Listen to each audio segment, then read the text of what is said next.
How's it going, everybody? Welcome back to another podcast episode. This is Garage Built Baits. I'm your host, Wyatt Byer of Byer Lure Co. We'll just get all the shameless plugging out of the way just right now. There's a Buy Me a Coffee link down below. You can use that to help support the channel. That'll go into like giveaways, keeping the channel running, stuff like that. I just want to thank each and every single one of you that tunes in and listens because the podcast has been doing very well, and I'm very thankful for that. Going into this new year, um, I'm really excited to go full bore on this podcast and just keep going. I already have new guests lined up for January, things like that, and I'm reaching out to people and getting schedules all put together for different guests. But I just want to say thank you so much for listening, subscribing, um, and supporting the podcast. Like every time you listen and you share and you leave feedback, that's all important. That helps me a lot, and I really appreciate it. You can also go and check out my main channel, Buyer Lure Co., and that's where I do a lot more fishing content. I do my own bait building and stuff like that. And coincidentally, the latest episode on that with the testing the AirBait's Tiny Glide, the on the water review. I talk about that with Aaron today in the podcast. We have Aaron back on from AirBait's. Super cool dude. Just Aaron is a hammer. He knows his stuff. He knows his bait making and building. Super awesome dude.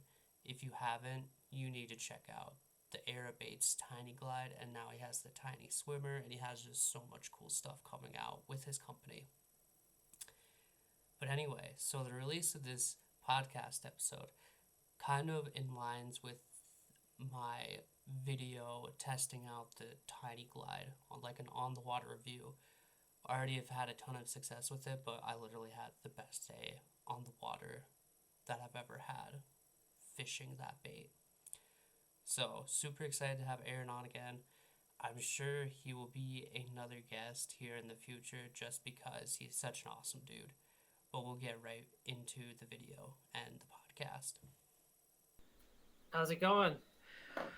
Uh, Dude, it's going great. So coincidentally, I didn't plan this.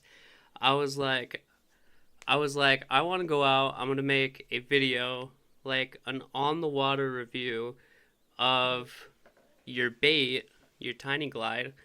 And then coincidentally, we were doing this today, which was awesome. Just kind of worked out great. Dude, but I think part of it is time of year, but like I caught like 15 brook trout today. That's awesome. Those Yeah. pictures were awesome you just sent me. And Yeah, I was pretty impressed with how it all worked out cuz I have never all the spots I went to today were new spots. I've never fished them before. And so um I went out and I was fishing this main lake. So like the creek that flows through my town flows into this lake. So I was like, well, I'll fish the main lake, and almost caught my PB Creek chub on your bait. oh, that's sweet. Yeah, I was just, dude, it was the craziest thing because there's this like huge submerged log, and I was working the Tiny Glide all the way to the bank, and then out of this log, these creek chub would come out because it's still like pretty deep right at the bank. These creek chub would come out and just like hit the bait, but like not get any hooks. Yeah, they have really small mouths. Uh But huh. anything will try to eat it. That big. Oh, oh, for sure. Like even when I was fishing the creek, I was seeing in a lot of the more shallow spots, I was getting a lot of creek chubs like following it. The bigger ones would nip at it. Um, but yeah, it was it was a pretty good day of fishing with the tiny glide. So I fished that main lake, and then there's a spillway off the lake that goes into the creek, and I was like, well, I've never fished that part. There has to be a deeper pool at the bottom when the spillway, because the spillway has like this huge concrete run to it that flows all the way down to the creek. I've never fished it before, so I was like, I'm gonna fish that, and there's a deeper pool, and I caught some pretty like nice brook trout for a small creek system. For sure.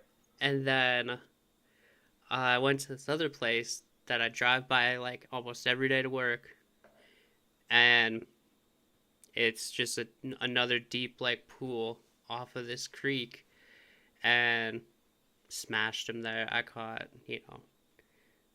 at least 10 at that second spot, and then I got kicked out of that spot. Yeah, that'll happen.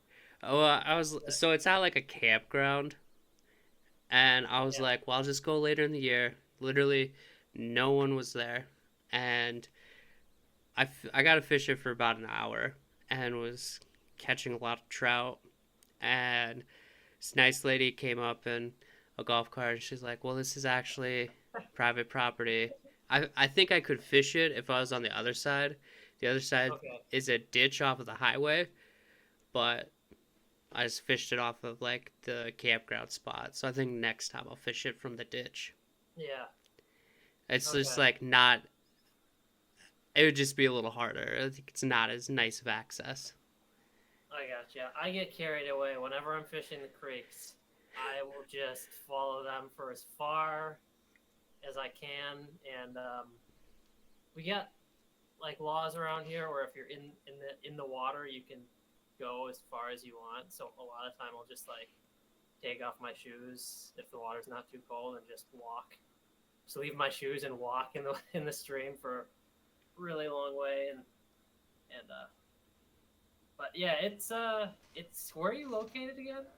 I'm in South Dakota, so like I'm right around like the Mount Rushmore area. So I think we have similar laws of like private water and access for um, access for different water. So a lot of like there's like a lot of places you can access waterways, but as far as like bank fishing on certain lakes, there's not a ton of access just because if there's a lot of houses, it's private. Like you can well, there's this lake, and and a stream feeds through it, and you can go up the stream quite a ways in the kayak. Hmm. And over on the one side on the bank, there's a no trespassing sign, and I'm like, I feel like that doesn't apply to the water system because Right. this is a public body of water. We're Sure. going. It's like you own the land, but do you own the water? Yeah. Like so, I always get confused about it too. I was like, yeah, and so me and my girlfriend were like, well, it's just not. I don't want to get yelled at or anything, and because of my job, like I can't be. It would not be a good image. I work for the sheriff's department, so it's like this wouldn't be a good image for me Okay. and the sheriff's department. That makes total sense. Um, yeah, I think it's just that time for both of us because the last couple days have been really good for me. I have a couple fish stories just from the last 3 days. Mm-hmm. It's been really great. I think as anglers, we kind of know when things are going to happen just from experience and just kind of having that sense. Mm-hmm. So about a week ago, I had this dream. Where I saw a single salmon in the creek, right? Just the one, just the first one that came into the creek. So I was like, okay, it's about to happen. It's that time of year. They're gonna come in. So a couple days ago, I go to the creek and sure enough, I see that one first salmon. And from there, I just the last couple days I've probably caught, over a dozen fish each day. I caught my first tiger trout. That was awesome. I almost caught a really nice brook trout. It would have been my first brook trout. I got a really good look at it, but it came off. I caught a couple nice fresh lake run brown trout the last couple days, and this is all on the 3-piece swimmer, that new one. Oh, nice. I was just about to ask too. Those trout. I haven't even been throwing the glide for them because they've been just eating the swimmer so well. And the last one was I've caught my biggest brown trout was a 6-pounder.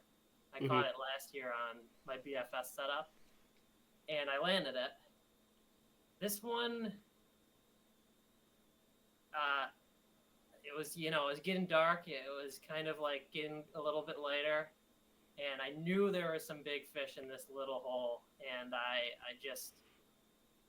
had one come up and eat it, and it was one of those things where like you think it takes you down into like a tree or something because it's just not moving at all, and then you just feel that head shake, and you're like, they're not stuck, they're just sitting down there, and they're big, and it once it realized it was hooked, it took off, and I'm gonna say it was between 8 and 10 pounds. Wow. For a brown trout, and the conditions have to be really right for the trout to eat like this. So we got a big rain in the last couple days, and we got a bunch of new fresh fish from the lake in the streams, and they only eat when the water's high and when it's got a little stain to it. That's when they eat the lures. You can catch them on flies and bait and stuff when the water's like clear and low, but it's just perfect the last couple of days it's lined up, and I hope it keeps going on like that because it's just been such a blast. Yeah, so like today was a little bit warmer, so I don't know, I fished the main lake, and it's not a lake that I fish a lot, but there's like rainbows, then there's brook trout, and I think there's some other fish in there. I'm not quite sure because I don't fish it that much, but yeah, just the lake wasn't doing it today because I think it's nicer out. It was like almost 70 degrees. It was clear skies, so not my favorite trout fishing weather whatsoever. But yeah, I got into the streams, and those brook trout are starting to get like their spawning colors, and like when it gets a lot colder, I have some pictures on my phone of some brookies I've caught. They're like, their bellies are like bright red. It's crazy. Yeah, those are beautiful fish. I really wanted to catch one of those. I saw one. It was a big one too. It was like at least a pound. For brook trout, that's pretty good. And I had it hooked. I actually went back, and it wasn't really trying to eat. It was just kind of like defending its little spot. But it was just attacking my lure over and over and over. And I never hooked up on it and actually landed it. But yeah, those are kind of rare around here, around New York. I don't think they stock them. I think they're all pretty much wild fish, brook trout.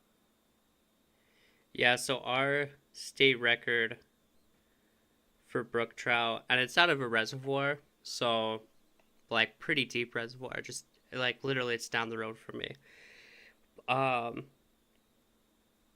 But the state record for brook trout is 11 pounds out here. And I was like, dude, that's insane. I can't even imagine. Like, all the brook trout I've caught, like the biggest brook trout that I caught was in Wyoming when we went to the Tetons. But I don't know, brook trout are one of my favorite trout to catch. Yeah, they just look so cool. Brook trout and steelhead are definitely my favorites. See, I've never had the opportunity to like go after steelhead. Yeah, they're a fun fish. I think they're a lot harder than the brown trout to catch. We get salmon and brown trout and steelhead to run in all the creeks, basically, all the tributaries throughout the winter. And I think the steelhead, the big ones, are the hardest to get out of any of them. But they are such a blast, and they'll jump. You know, I've had ones just like torpedo missile, just like 5-6 jumps in like a tiny creek. It's awesome. Mm-hmm. And I haven't gotten them to eat a swim bait yet. I'm hoping I can do it this year. Usually I get them on some sort of fly or something like that. Hoping I can get the right conditions for it to set up so that you eat a swim bait. That'd be sweet. Yeah, I've gotten like rainbows to eat a depth slide swimmer, the 115, and that's been pretty cool. But it's definitely a grind to have them eat a bait that big. And honestly, like, so the tiny glide was all that I threw today, and because I was making a video about it, and when I was at the one spot and I was just catching just brook trout after brook trout, they were just stacked in there. I was like, it was almost like catching bluegill at that point, where I was like, man, I'm just doing really well. I was like, when the lady finally did kick me out, I was like, oh, thank God. I was almost like that, and then a lot of like the one part of the creek that I fished after that like is adjacent to a park, so it's public access. Mm-hmm. It's just the water's way down, and so it's just not as even at that like hole that I was at where I got kicked out of. Like the water, you could tell the water was way down. So we've been pretty dry out here. We've had a lot of wildfires out here recently. So, but last week sucked for me. I dropped my girlfriend off at work, and then I went to the lake, and so at the lake there's like big rainbows, there's largemouth, and there's pike. At this lake, I've moved a 40-inch pike with like a 3-inch bucktail jig that I tied up. So I was like, had some high expectations of the trip. Yeah. And it's bluebird skies, and like 50 degrees out. It's like real cold. And dude, I was throwing around like 6 cents draw, which is a big 9-inch swim, like glide bait. And probably like first 15 minutes of the trip, I'm throwing it around like a dock, and there's like a pretty steep transition where the water gets deeper. And I'm gliding that thing, and I let it pause for a couple of seconds, and I just get a massive blow up on it. And I was so excited. I reel into it. The cast to catch footage is really cool on it, but it was like a 15-inch. Like looking back on the video, it was like a 15-inch pike, and I was like, son of a bitch. And I get it to the bank, and I'm like, God, I don't want to unhook this. Those trebles are huge, and this is just a dinky pike. It's gonna throw a treble into my hand, and then I was just able to like flop off, and it was perfect. Yeah, I love that one, especially with the little tiny trebles on the tiny glide on stuff. When you're catching tiny little fish, I don't even want to deal with them sometimes. Because go ahead. They'll get a treble in your hand really easily. So I was considering taking, because I was looking at, I think, BFS Empire, and I was looking at some single hook replacements for the tiny glide, and they have like, I don't know if it was them or if it was the hookup tackle. I think the hookup tackle has some too. Yeah. But I was looking to maybe put single hooks on the tiny glide, and they have like a size chart to where it's like, oh, if you have a size 10 treble, like I think it's like a size 6 single hook. Right. I'm pretty sure when I tried doing that, it was a size 6 that I put on Mm-hmm. the tiny glide, and probably you would want to do even smaller for if you were doing the 3-piece swimmer, just because the hooks are slightly closer together. What I do rather than single hooks, because I feel like you don't really get a great hookup with single hooks because the bait's pretty flat. It's just a kind of an awkward bait to get a hookup with a single hook. I throw single hooks on crankbaits a lot because that rear hook is sticking right up like Mm-hmm. a jig hook. So when they eat it, it goes right into the roof of their mouth. But since the hooks are hanging off the bottom, it's a little tougher. I usually do just barbless trebles all the time, and it'll get them. You'll still catch the majority of the fish you hook up with, even with them being barbless, but you won't get one in your hand. If you get one in your hand, you can get it out.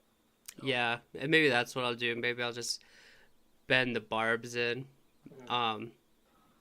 But yeah, dude, like, so last week when I was fishing at this lake, I I threw some different glide baits a lot, and tried some crankbaits, and that wasn't working. And I was throwing a spinnerbait around a lot of the day. Then when I did finally see some bass, they like followed my spinnerbait, but just would not commit to it. And so I switched over to just a weightless Texas rig, the G-Crack bellows gill. And when I was flipping that around, I caught a few, like 2 small bass doing that. Missed a couple, That's connected a with a popular couple. bait, man. Dude, man, when you open like a G-Crack bag, I don't know what the Japanese guys do, but their formula for their scents are crazy. Like it smells like shrimp or something like that. I They I gotta I gotta be honest. I don't use the baits because I can't stand the smell. Can't do it. I really wish they just had like an unscented one, like because I know the profile gets them right. Like Mhm. they love that like bluegill like flat. It's perfect, but like I don't know. I feel like I smell like those baits for the rest of the day, and like my car smells like it. See, I I love the Strike King because it's got that like good coffee scent. So like I throw a lot of Strike King baits. But I don't know. yeah, the other bass that I really like kind of similar to G-Crack, is they have the missile baits beat D-bomb, and Yeah, like kind of similar where they have all like that really kind of long ribbing on it on the body of the bait. So that's kind of what I gravitate to. But I mean, those missile baits smell like, black licorice or something like that. yeah. They So I do tend like, to smell like plastic or something. yeah, I like those baits a lot. I only have the 1 pack of the G Crack, and they're kind of the bigger size. They're not like the 5-inch size, but they're the 3.8. So it's a little bit bigger of a profile. I want to try their stick bait next. I think that would be really Yeah, good. But I just I I've missed the window for like a summer worm bite. right. I really like the depths. I think it's like the bull flat or something. It's got Oh that yeah, like yeah. bluegill profile, and I'll just like I don't know. It's fun. You could do the same thing with like a creature bait, like just like a sweet beaver or something. But it's just fun to get them on that profile, and like like you got a good chance at getting a bigger one because it really looks like a bluegill, and it has that nice action. So I like that one a lot. It's a nice bait. But you go through like 6 packs a day, and they're like $10 each. So that's something. Yeah. Yeah, like I caught just the one fish on cuz the G Crack, they're like pretty soft, and I caught one fish and kind of mangled it a little. That like little fish mangled it a little bit, but I just have realized here recently I just have too much soft plastics for what I actually like to throw. And so I'm like, well, I should probably get rid of some of these. Or like when I order stuff, companies will send samples of this, that, or the other, Yeah. which is cool. But I'm like, well, I just kind of have a little more stuff than what I actually like use. I know what you mean, and I have issues with that because I have a limited space to keep my stuff, honestly, and most of my fishing stuff I just is always in my car. And I'll tell you what, if there's a bait that I do not think I'm going to use, or I do not have like full confidence in, I don't even want it. I don't want it at all. Like if I haven't had a day fishing that bait and catching, you know, good day catching a dozen bass, or a good day catching trout or something, I don't want to have that bait at all. Like I just carry the ones I have confidence in. I slowly try to add new ones. If I'm like, want to try a new bait, I'll buy one or two and try it out. And if it doesn't work, I just get rid of it. I try to, resell them or give them to someone or that sort of thing. Mm-hmm. Yeah, like I have like a lot of swim baits at this point, and it's like more, and you see other stuff come out, it's like, oh, I want that too. Mm-hmm. But it's honestly more than what I've been able to use this summer, which is a little sad. My summer's been like just shot with working and yeah. I think that happens to everyone every summer. It's just like you have high expectations, and then like kind of reality happens, and like you still got to work and stuff, and everybody's doing more because of the summer, so they're trying to get you to do things that aren't fishing. And I think that happens to me pretty much every summer. Yeah, so a lot of my swim baits I'm trying to, I don't know, kind of downsize to what I actually like to use, and what's been working, which I haven't. Some of the baits that I have, it's like I haven't even got a chance to throw because just have been working, and I've got some, new baits in that I really want to try. But for some of the baits, like some of the bluegill swim baits that I have, it's like I feel like I missed out on the prime time to fish those because we're already past summer, and like up here we're already past summer really, and so I don't have I feel like I missed out on that prime bluegill bite. Not that they won't work right now, but I think it'll just be a grind. Maybe like in ponds and stuff. Like I know I have ponds around me where they just only eat bluegill and crayfish. There's not really much other bait. Dude, like the ponds around. So I gotta go into town tomorrow, and I was talking to my girlfriend, and I was like, I think I'm gonna go fish like this pond right here. And she's like, oh, the pond where our friend found the dead body. Oh. And I'm just like, yeah, that one. Because there's huge pike in there, but it's also like kind of sketchy. But there's only so many ponds there. Man. There's only so many ponds around me. A lot of it's lake fishing. But I'm just like, yeah, pond where our friend found the dead body on the bench, which is like really sad. It's really unfortunate. Yeah. It was someone OD'd. So not good. That's rough. Yeah, kind of a sketchy area. Yeah, we have one sketchy area near me. It's on the Genesee River, and the Genesee River basically goes right through the heart of Rochester City, and it's where the salmon, you get a lot of salmon running, so people go to catch salmon there, and like everybody tells me, oh, go to the Genesee River, go to the falls and catch salmon there, and bring a buddy, because it's a really sketchy area. I'm just like, I'm just gonna avoid it. I can go to other rivers and catch salmon. I don't need to like fool around with that.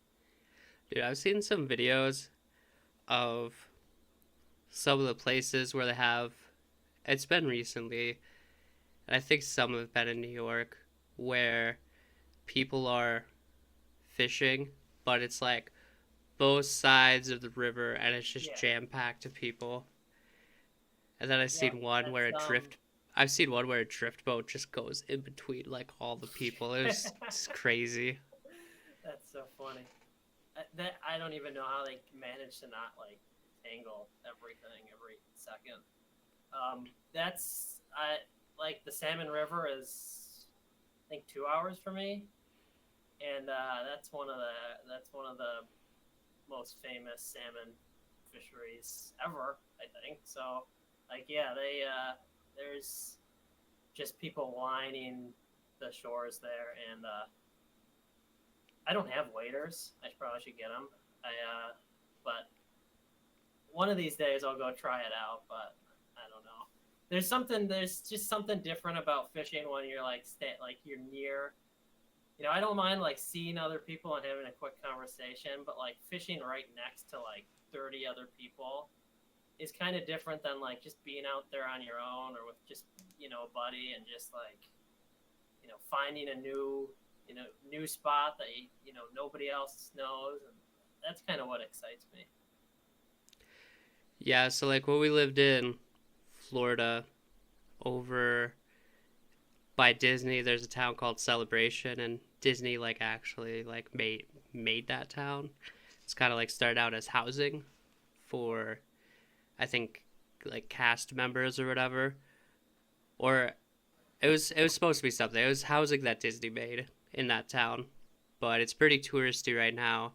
But there is this big pond, like down, like kind of in the downtown area of Celebration, and that was a really cool place to fish. And a lot of there was like some fairly good structure to fish because there's like this big canal that comes in, and there's the big main lake, and there's like you're in a town, and there's just like alligators and like still like big herons in the water. It Yeah, was that's really cool. crazy, but yeah, you're catching bass at this lake, where like small lake or big pond, and you're catching fish there. People are talking to you, and it's like cool. And some people fish, some people don't. So I Mhm. don't know.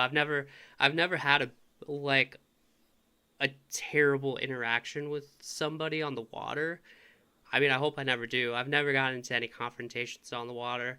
Besides, like, I've gotten kicked out of some places, but everybody's been nice about it, and I'm Yeah, not gonna be like a douche about it either. right.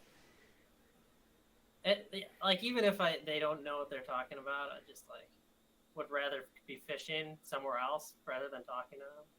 You know, so like just, there's a lot of places to fish around me at least. So What was kind of funny though last week is when I got to the lake, one of the dudes that was staying at the campground, he was like walking his dog, and we were talking about fishing, and he's like, "Oh yeah, there's nice trout in here," and I was like, pulling out swim baits and stuff, and he's like, "Oh yeah, there's nice pike in here too." I'm like, "Yeah, yeah, I know. I'm gonna try it out a little bit," and then it was crazy because as I was leaving, like this dude was either like going by or something, but he like pulls back over into the parking lot like in his pickup, and he's like, "Oh, how'd you do?" And it was crazy because it's like 7 hours later, and he's like, "Yeah, I seen you again, so I figured I'd pull over." And yeah, so I've had like really good interactions, and so funny. yeah, hopefully that stays because there's like the crazy videos out there of people Yeah, just doing just some wild stuff while people are fishing. yeah. I pretty much I mostly have good interactions and mostly with other anglers. It's pretty good, and you know, I love talking to the older guys. Like, I don't see a lot of younger people fishing a lot. I don't know.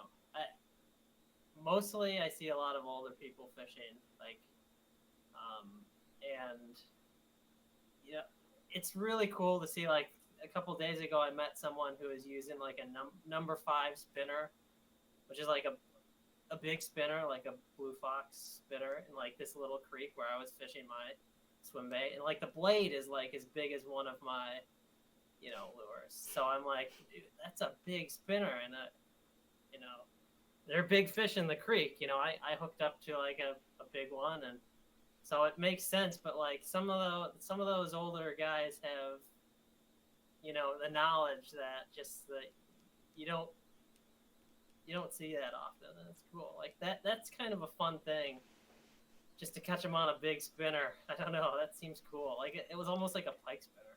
He was catching Yeah. trout. Yeah, that is really cool.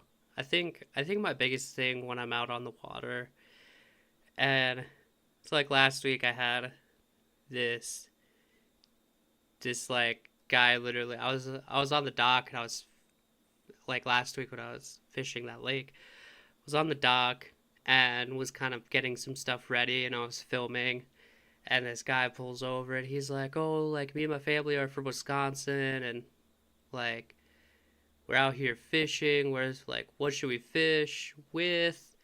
And stuff like that.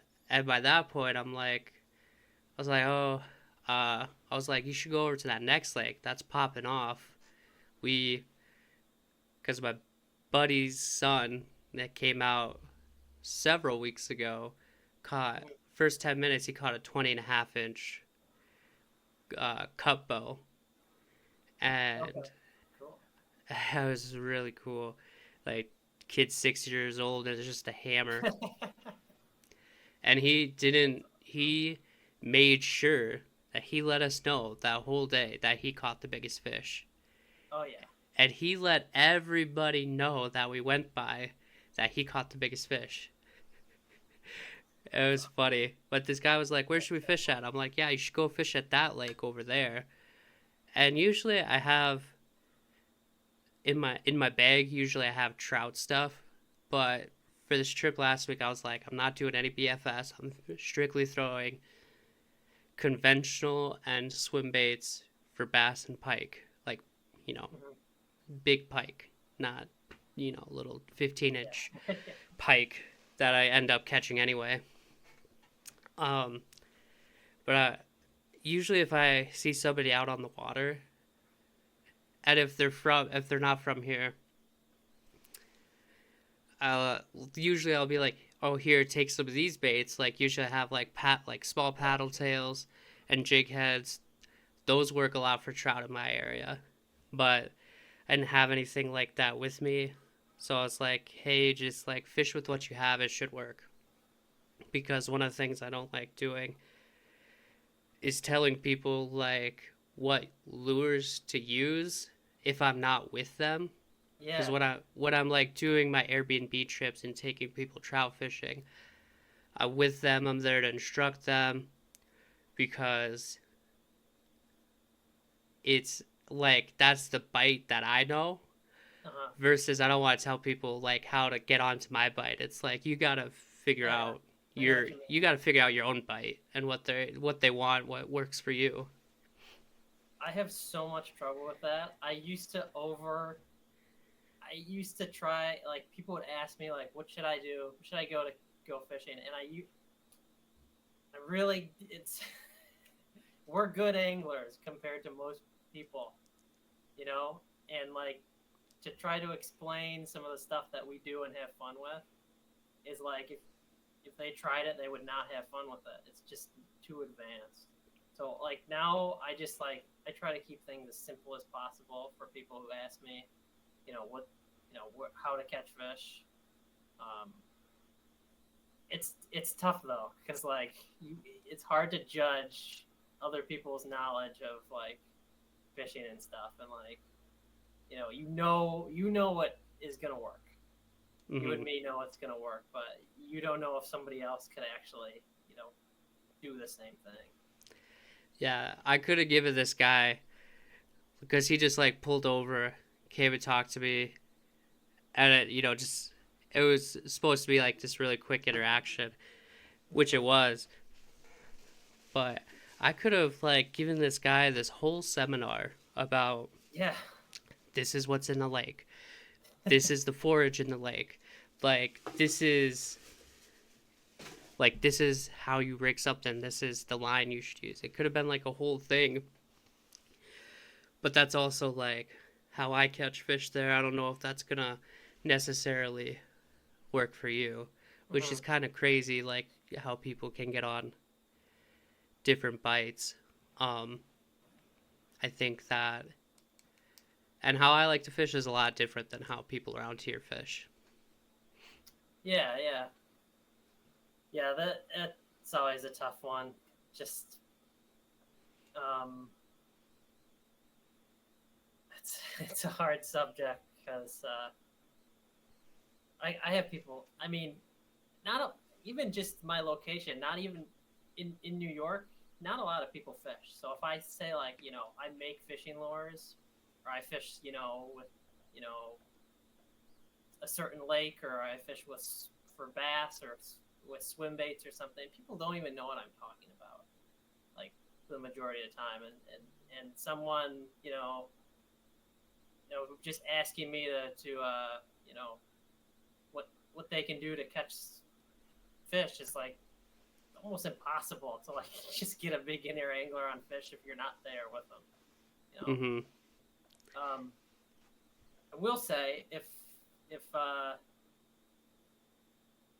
they can handle it, treble hooks, my lures are a pretty good beginner bait. They're also a good advanced bait, but they just, if you know how to reel in a lure, they'll catch fish. So, Yeah, so what I was making my video today about your lure, kind of so it's like gonna be part of this series that I do where it's like I'm on the water and I just exclusively fish that bait and review it. Which this first video will be great. I caught a lot of fish. Like I turned off the camera even because I was like, well, this is a good video already. I don't need all the fish catches in there. But I was saying in my video, if you throw glide baits and you pick up this lure, you'll catch on to it real fast with how it likes to move, with whatever cadence you want to do with it. But like even as a beginner, if you just like experiment with it, if you just straight reel it in and it S swims, like you can catch fish that way. That's not how I've been catching fish on it, but you can catch fish that way on it. Yeah, I've had some of my biggest largemouth eat just on a straight retrieve on the tiny glide. It's got a kind of a thump to it. If you get it going, it's got like a thump. You can feel it in your rod tip. It's not, it's got a pretty good movement to it, and they'll come out of grass and eat it. It's a fun little bait. And like same with the swimmer. Easy. You can make it as complicated, which is what I do, or as simple as you want it. You can just straight reel it in. I have been doing the exact opposite lately to catch trout. It almost just not a lot of. I got to do some more videos on the action of that bait, because you can manipulate that bait to do crazy things, and I'd almost compare it to the action. If you watch a video of the action of the Growworks flag, how crazy and darty that action is. Obviously, it's a hard bait, so it's different, but it just swims so naturally, and you can make it. It's so stable. You can speed it up as fast as you want, slow it down, and I'll work it with my reel, my rod tip. It just swims. You can make that thing do crazy things. It's a really fun bait if you really want to get, like, it is it can be a very advanced, tiny little swim bait to fish. Like, it's cool. Yeah. So how I was fishing it today and what was working for me is when I was at the deeper pool, I there's this tree on the other side of the creek and it comes and hang like the branches like really hang over. So very small margin of error to get it underneath the tree, like underneath closer to the opposite side of the bank without getting hung up. Mm-hmm. Uh Otherwise I would have been waiting in the creek for this lure, Yeah, for sure. getting it out of the tree. But I do it so often, and I make them. I know. so I so for a couple of these fish, I got up underneath the tree, and it hits the water. I gave it like a second, and I gave it some like 2 twitches and paused, and I'd get hit, and would either hook up or I wouldn't. They'd either get the hooks or they wouldn't. But I had a lot of success doing that. But a lot of my success with trout fishing is giving it some twitches and letting it sit. And they hit it on the sit. They hit it on those pauses. Yeah. It's the glide. I really like that bait when the water's a little bit cooler and they're a little more lethargic. Or just maybe a little bit more finicky.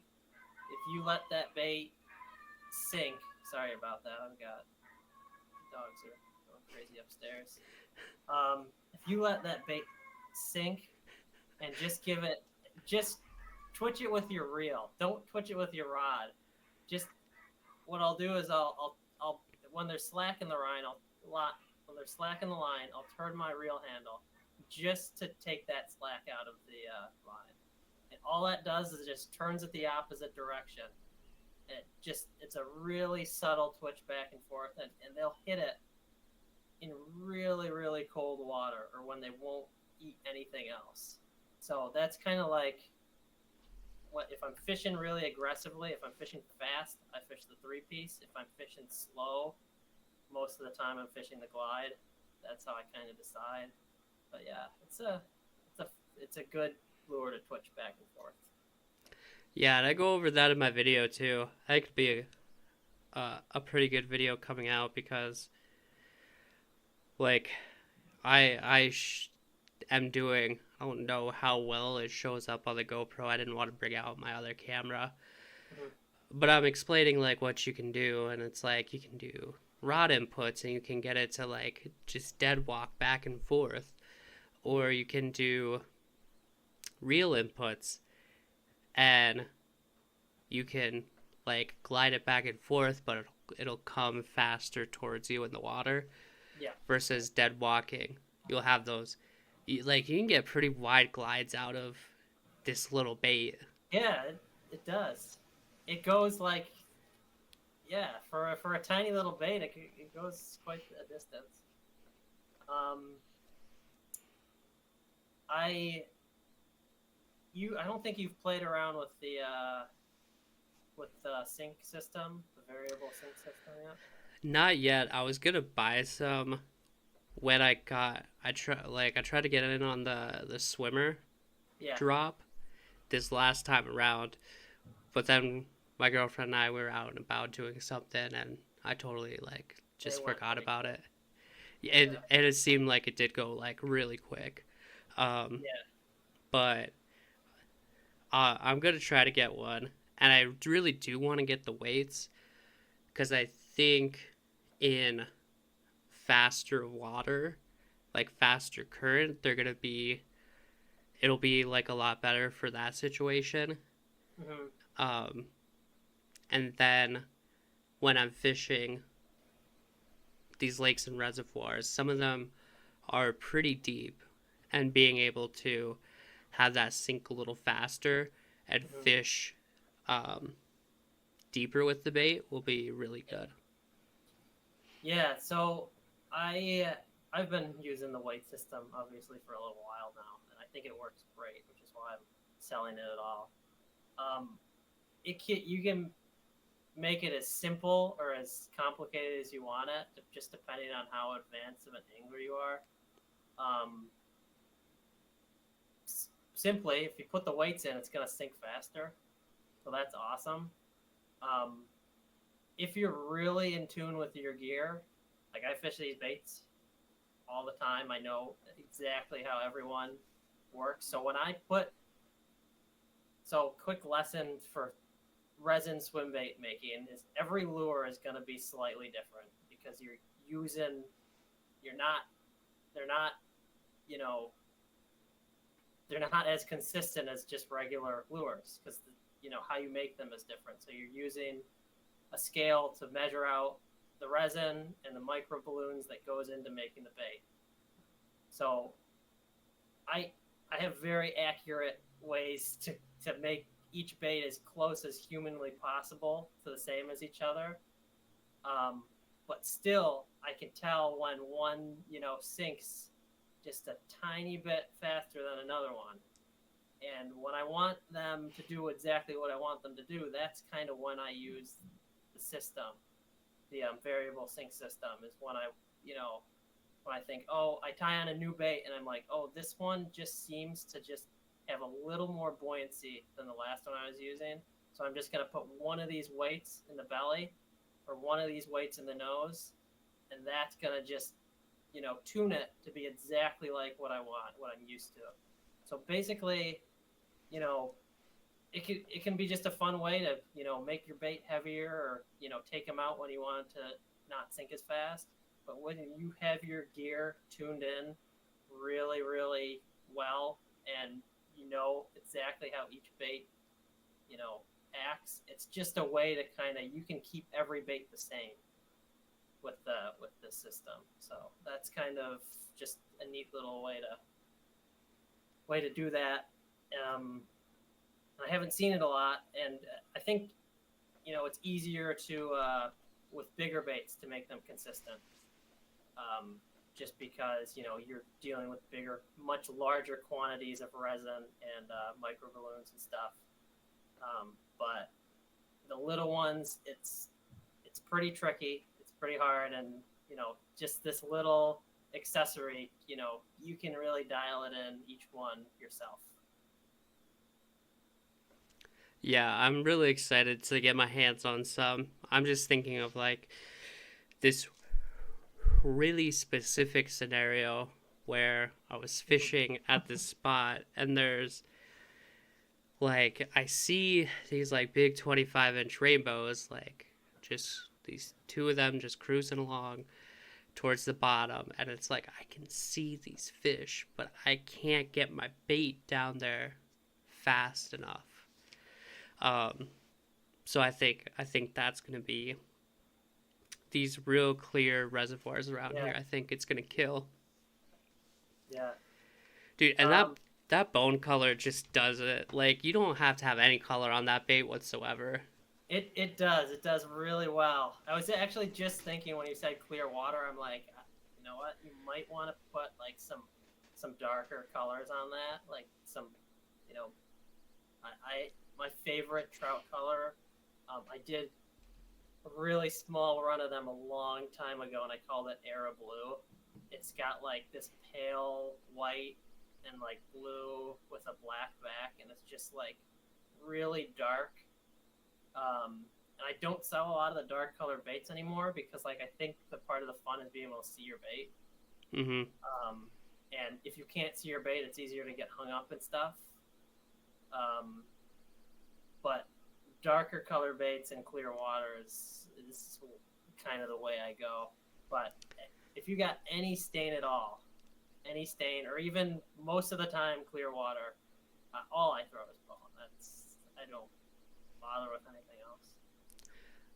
I think what I'm gonna end up doing because I have two of the tiny glides, and I think what I'm gonna end up doing is probably just keep one bone, but then paint one up. But what I'm going to do is when I paint it, and I did this, I have a Gracely Bates Shat that I painted in rainbow trout, but I painted the top, it didn't turn out quite how I wanted. Like the top of the bait is a little more fluorescent than what I wanted. Yeah. But I was just trying to paint the top of the bait just this more fluorescent green as like a more of a tracer, It's so I could yeah. so I could see the bait more. I think that's what I'm gonna do with the tiny glide, but just like I think it's I might have to like have it um I don't know, have it to where I just get the top of the bait and don't have like overspray coming down and having that fluorescent on the side of the bait because I just want it strictly on the top. Yeah. I that's exactly what I've been thinking about paint patterns a lot because I'm not that great at painting, but I need to get better. And that's exactly what I've been thinking. Like I want a dark color, but I want to be able to see it. Like Mm-hmm. that's what I need. Um, yeah, that's a good idea. Putting some sort of like dot or stripe on the top of just like a bright color, Mm-hmm. just so you can Yeah, see it. because you could even just do like the head section. You could just like that have like that kind of the fluorescent Yeah, color, for sure. or like maybe do head and then the back, like a little piece of the back section. Yeah. But um, I was talking to Krista from Colorado Custom Lures as she does Mhm. swim bait painting, and I was like, "Yeah, I'm kind of worried about painting a bait this fall," and she's like, "Well, if you send it to me, I'll be able to do that." She's like, "I started out painting really small baits." I was like, That's "Oh, sweet." Might have to send that's it to really her. cool. Yeah, I don't even know what she would charge for something like 2.5 inches. I have no idea. I know a lot of people who buy my lures will send them off to get them painted because I mostly sell the bone color, and I think that's a good idea because um, the patterns I do are very simple because you know when you're doing a huge batch of them, uh, you can't do them too crazy because then they're not consistent. So when you put up a picture of one of them, you want them to all look the same. You want people to know what they're getting. When you do a larger batch, they just can kind of each one looks different.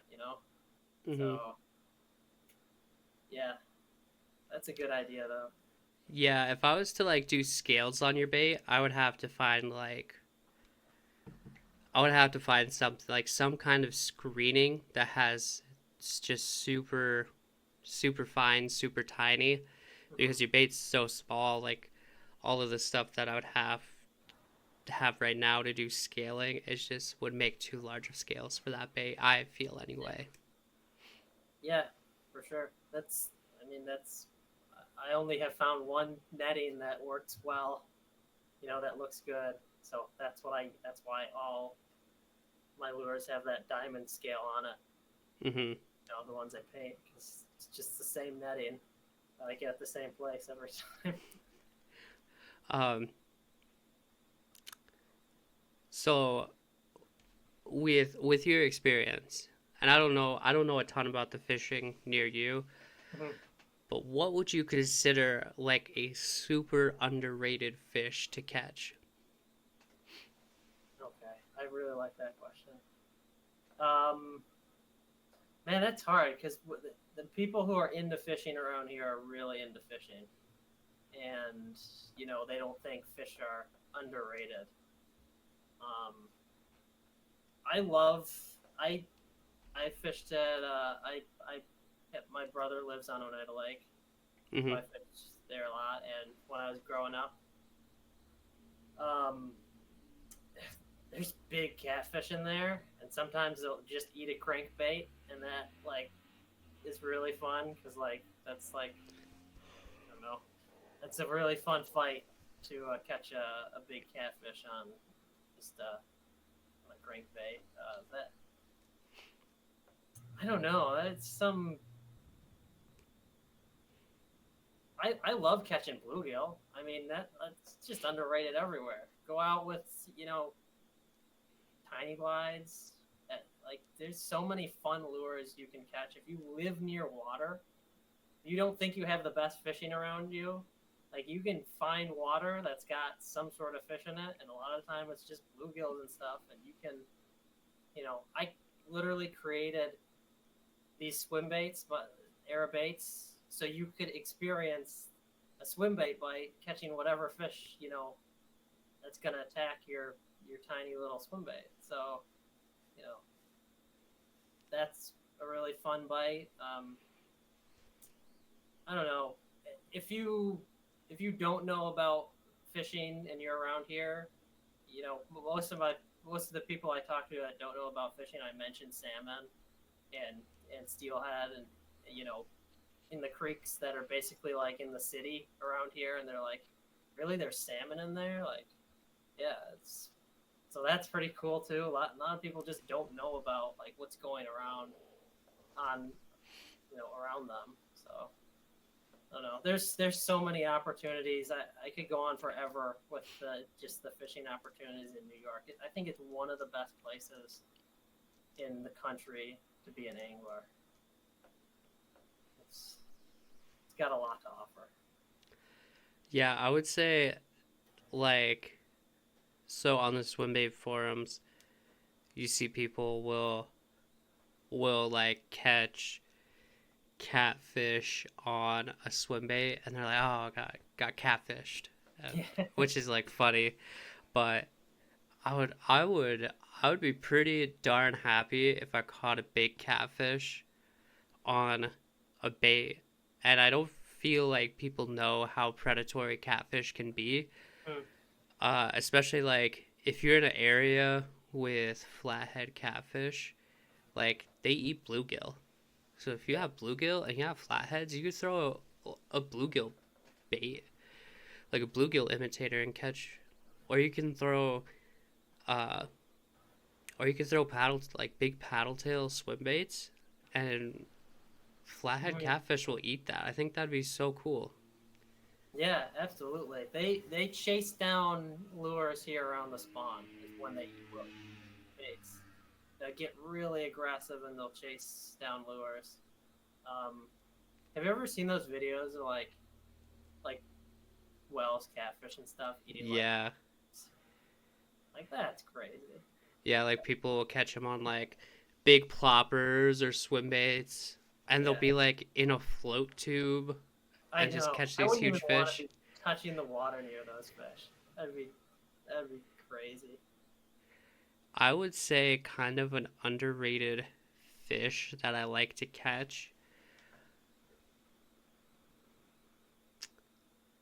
I think is bluegill. I think bluegill can be underappreciated just because if you're on a bite, or if you're at a place where you catch a bunch, like that's fun. I feel like a lot of people grow up and they get hooked on fishing with catching bluegill.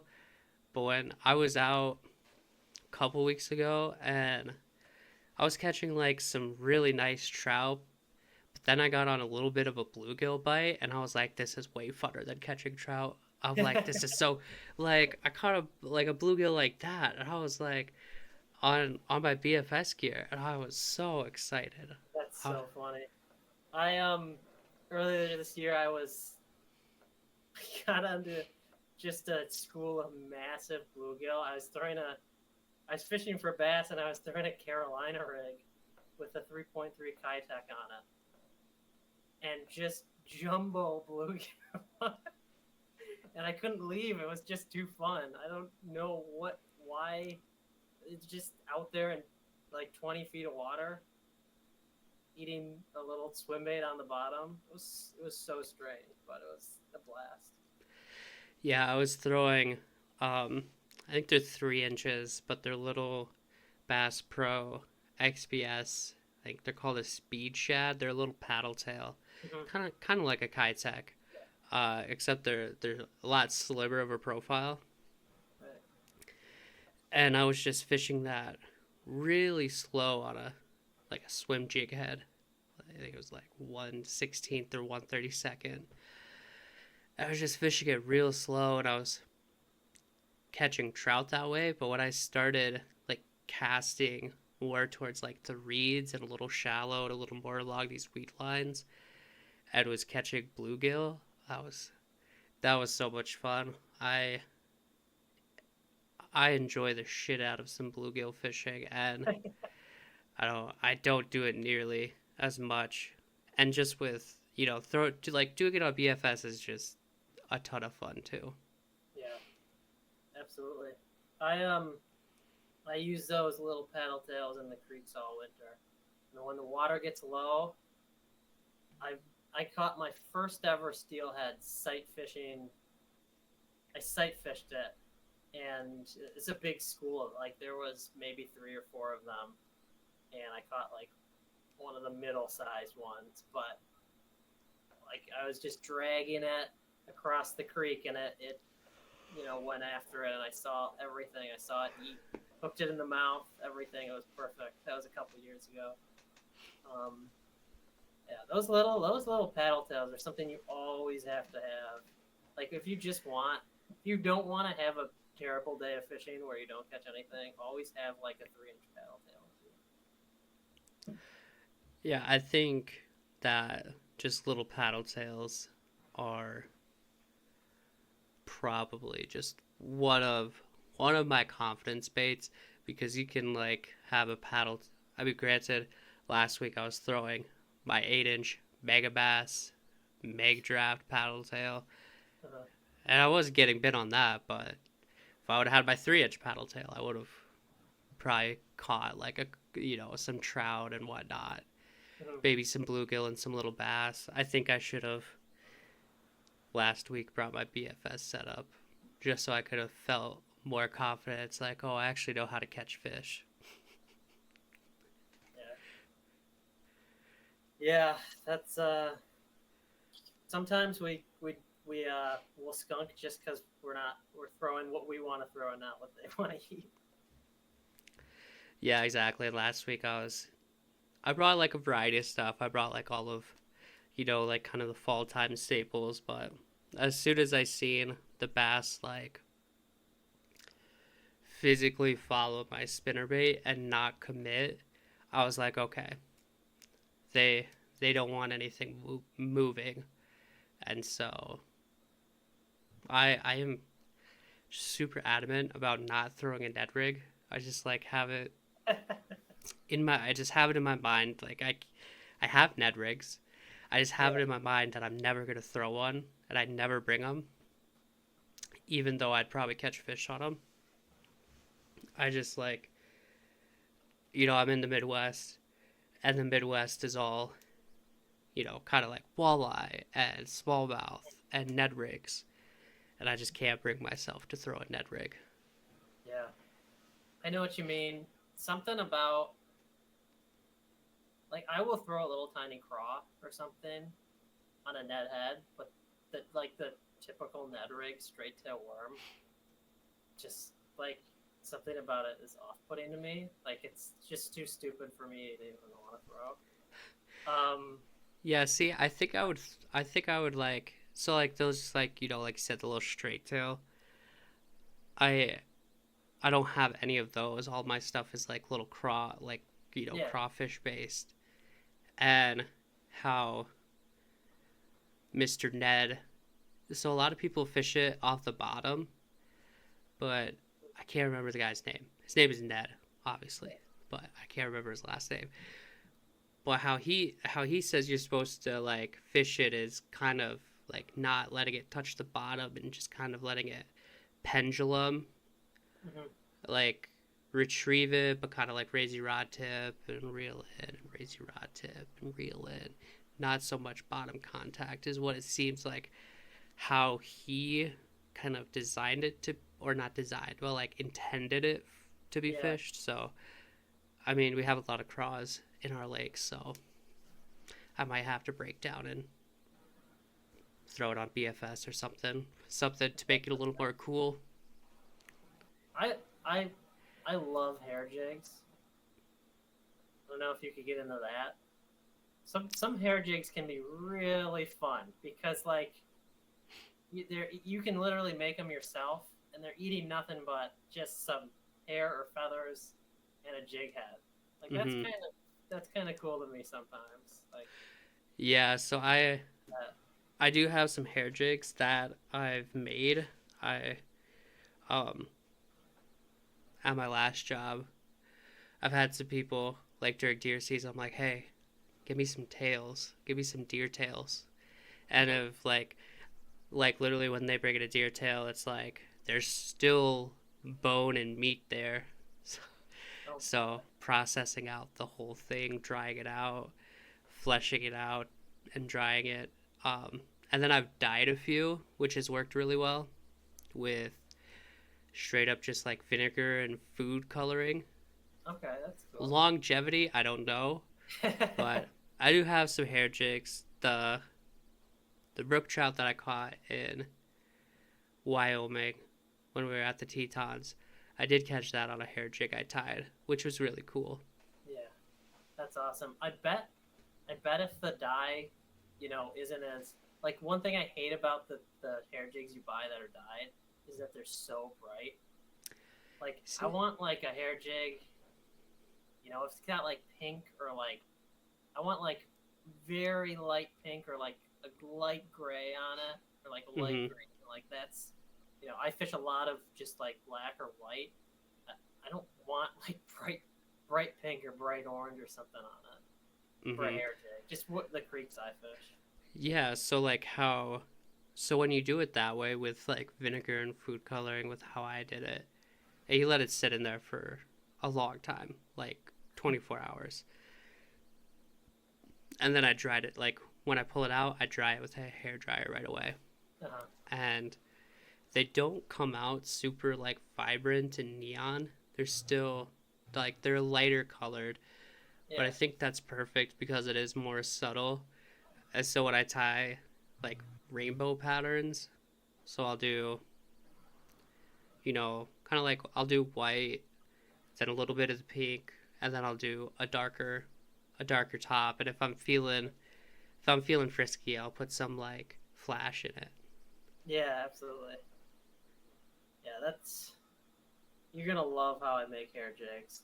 So I go to Amazon and they sell like these like craft dove feathers just on Amazon Yeah. and like oh, I make such a mess with them because they just get everywhere.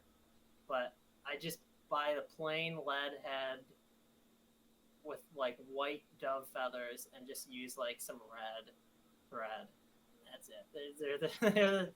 They look horrible. I don't have any like a vise or anything to make them like look nice. I just like wrap them by hand, and they catch some pretty good fish. I'm not gonna lie.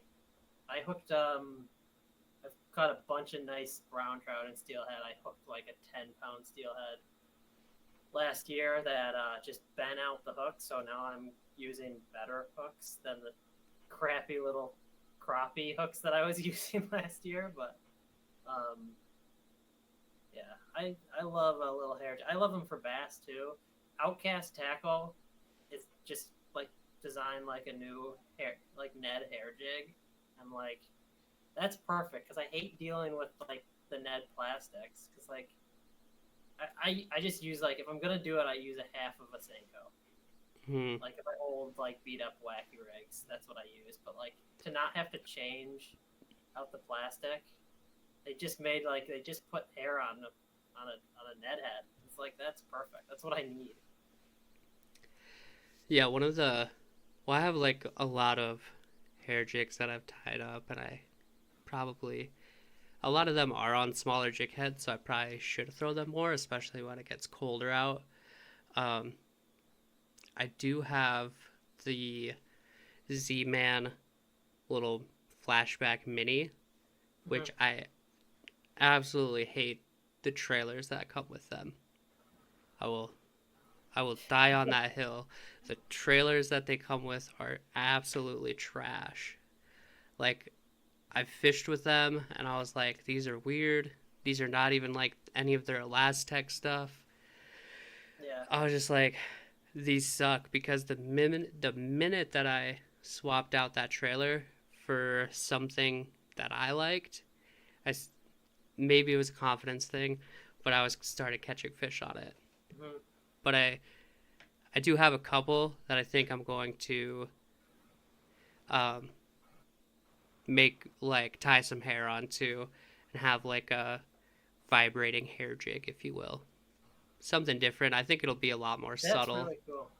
Yeah. Yeah, I've thought about one thing people fish with a ton around here when they fly fish, they fish with streamers and flies called intruders.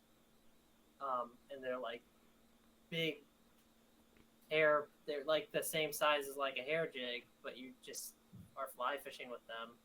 So like, I've always thought it would be really cool to have the action of like a little chatterbait mixed with like the action of like a streamer Mm-hmm. or an intruder. Like that would be a really cool. You know, you could fish it because it's got a little more weight to it. You could fish it on a BFS setup, and you could fish it like a chatterbait, but they eat it like it was an intruder or a streamer or something. Just like, you know, if you were fly fishing, like that would be pretty sweet. Yeah, I think I can. I think I would be able to throw like some bigger streamers on my BFS setup, Mm-hmm. which, I mean, I should go to the fly shop and like get some, because I think it'd be super cool, like, you know, Yeah. do that. One tip: don't tell them what you're doing because they will think you're so weird if you're going and throwing flies on BFS. Trust me, I've tried to explain it and they don't understand. The fly guys don't. They Yeah, don't know what you're doing. yeah. At the tackle shop, I was, you know, like I said, I was trying to explain BFS to the owner, and he was cool about it, but I was like, I could have given you a whole seminar about it. Yeah. It's I don't like people ask me like, do you always use a bait caster fishing in the stream? I'm like, I don't know how to get into this with you. I don't know how to explain this, what this actually is, and what you can do with it. Mm-hmm. I think like if I build another BFS rod, I would definitely want it to be, because the streams I was fishing today, I was able to like make those accurate casts, but I think I would want a fiberglass rod instead, just something really whippy. I think that'd be a lot better.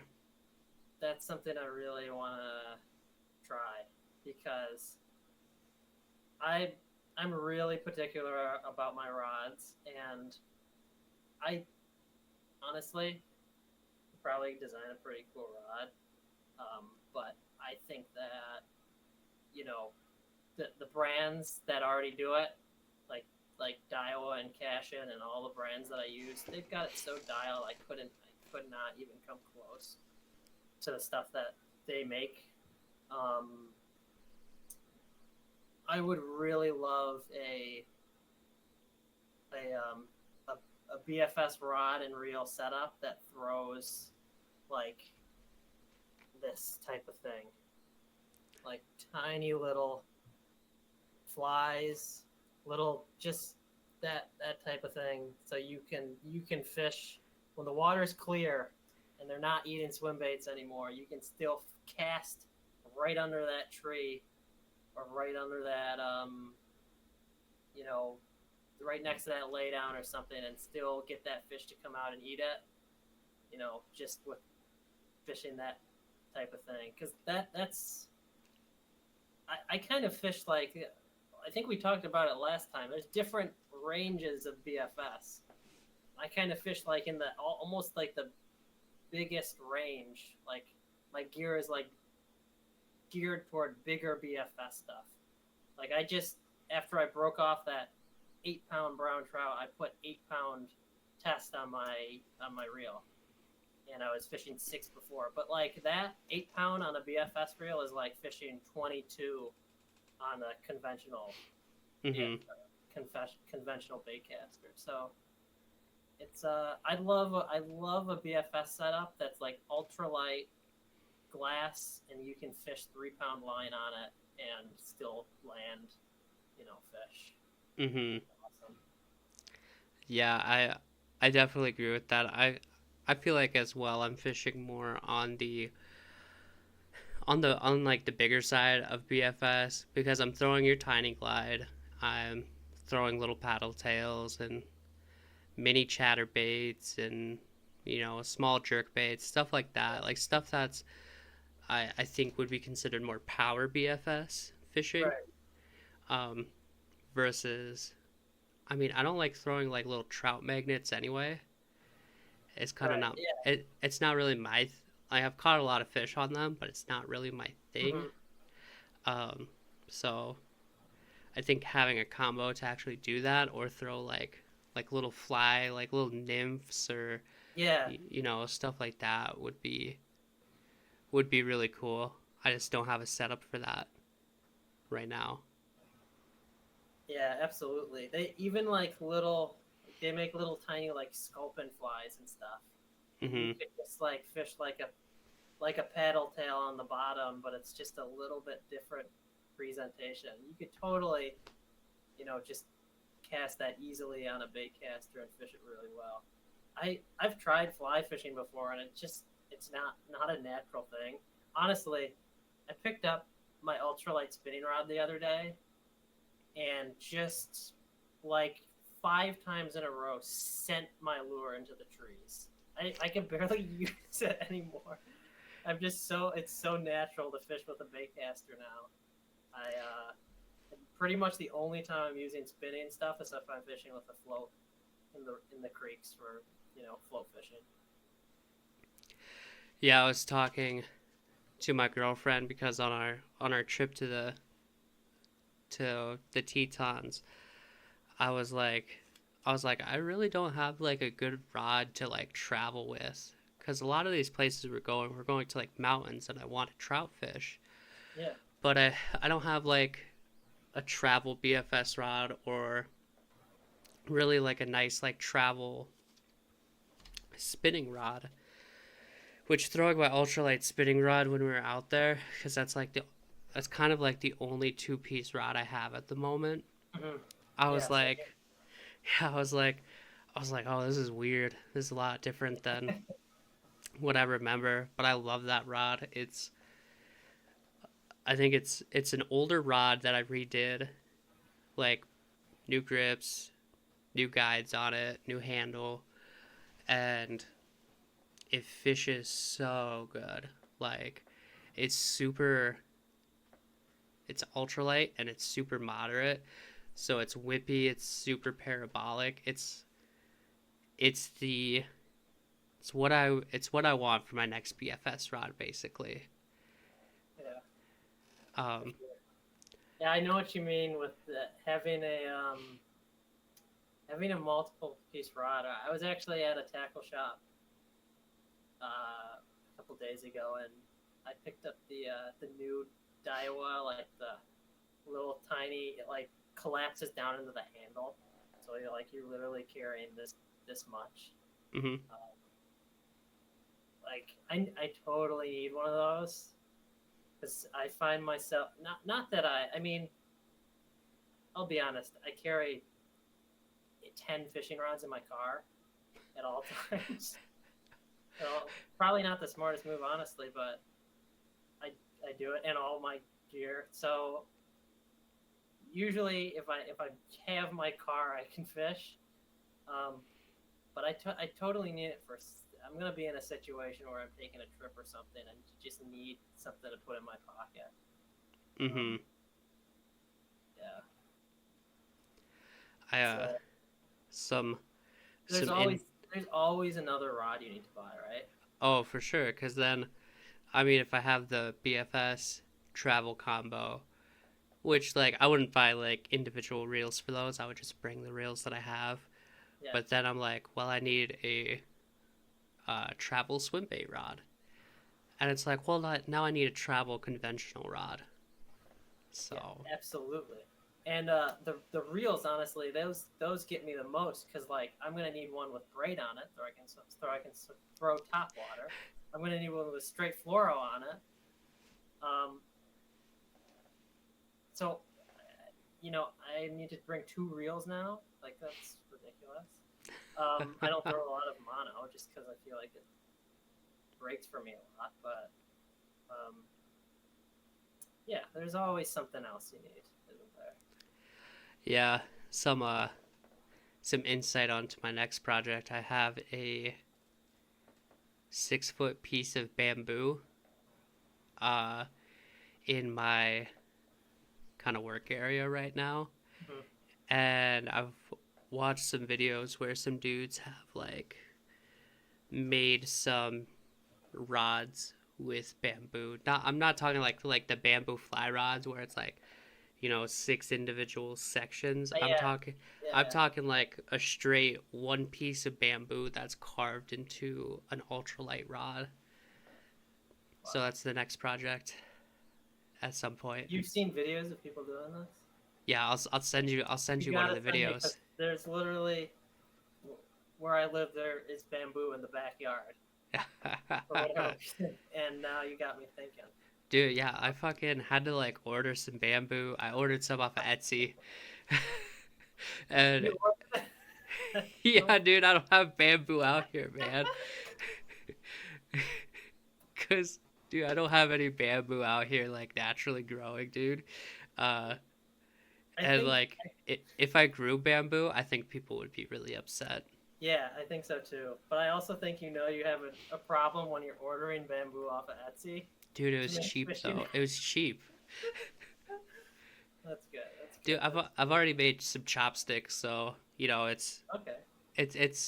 It'll be put to use. I think everybody in my family will probably get some chopsticks. That's cool. Yeah. That's really cool. Yeah. So that's one of the projects that I have in the works. Mm-hmm. If it works, I think it'll be like pretty parabolic and whippy. Yeah. But it'd be just like a glass rod. It seems to me like that's what I'm hoping for.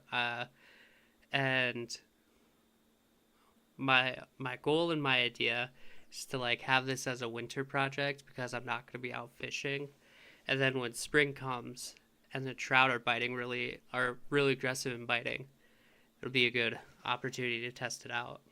Mm-hmm. It should work because the video that I watched, this dude was catching snakeheads. Oh, that's cool. Yeah, it was really cool. That's cool. You got me thinking now. I don't need a project like making a bamboo rod right now, but you got me really thinking. Yeah, well, I was talking to this dude on Etsy, and I was like telling him what I needed, and he thought it was a really cool idea. He's like, it is really he's like, cool. send me pictures when you're done. Yeah. And I'm like, I will. Mm-hmm. And I've teased it a little bit. So I guess this is the official announcement of it, and I've told other people. No, that's really cool.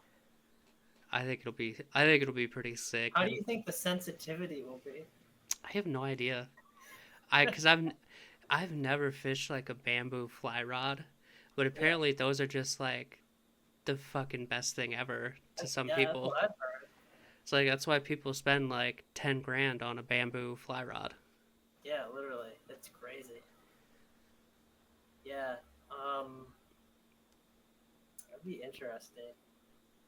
It's gonna be. You don't need if it's not sensitive or anything. You don't need a sensitive rod for throwing moving baits and stuff. Well, like with that's what I'd use it for. Yeah, and like with like your bait, I was like sight fishing it pretty much all day. Like just because I could, see it while I work it with it being white. Yeah, absolutely. And I feel like I was sight fishing it more and connecting more with sight fishing it versus like by feel. Because when I throw it into glide, like there's a little bit of slack in the line. So by the time they grab it and pull that slack, then I'm feeling the bite. But trout really just they swipe at stuff a lot, so you're Yeah, not always feeling that bite. yeah, for sure. If you need bamboo, I got a lot near me. So just I don't know if it needs to be dried out or anything. Like mine's all growing out of the ground. So, but Yeah, so I needed this it. rod is a total success. Yeah, it's. I'll send you that video because it's Yeah. and the dude's made like a couple. Sorry, I'm looking. This guy's trying to like trade me some baits. Uh, Actually, he's trying to trade me some baits for one of your glides. So I'm being very selective on what I wanna because I have two of Yeah. them, Yeah. and I don't I know if got another drop coming soon. So yeah I'm like I don't know if I want to like commit to training something that I really like. yeah, I got you. So Aaron, what would be like a bucket list fish for you? What are a couple bucket list species? Um, honestly, this year I should probably my kayak is full of. It's been sitting outside for the last month or two. I should probably dump all the water out of it and get on one of the lakes nearby. I know has tiger muskie. Never Oh, caught one. crazy. I've never. I don't think I've legally caught a salmon. I usually fit for trout, and you end up snagging the salmon basically because they're freaking in this. They're like hundreds of them in a tiny little pool, and you're trying to catch the trout. Um, they they're really kind of finicky where I am, and you need to use salmon eggs, and it's it smells terrible and stuff. But Oh, do you gotta like have like the little like sack with the cluster yeah, and yeah. yeah. So, but I love to catch one that like so I can actually say I've caught a salmon instead of like having it just be like I've touched that like I've landed salmon, but I don't think I've actually like caught a salmon. Just because they're usually I'm trying to get the trout to eat. Other than that, I love like the little exotic fish just around the world. I don't know. I'm not like a trophy chaser. Like I don't want to go after like big fish that I see. Like everybody, I have no ambition to go like saltwater fishing for tarpon or anything. Like, sure, if somebody is paying for my trip, I'll do it. But like, I kind of I like the urban spots. I like going to places and catching like new little weird species out of like places where people don't fish a lot. That's kind of like something that's just I don't know. That's fun to me. And my last drop, I sold lures. People bought lures from Australia, um, Europe, I think France or something, and Canada.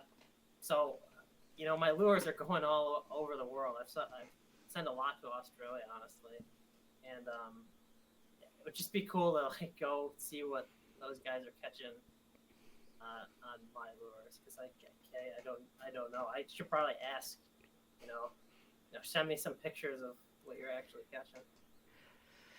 Dude, France would be cool. Actually, like one of my bucket.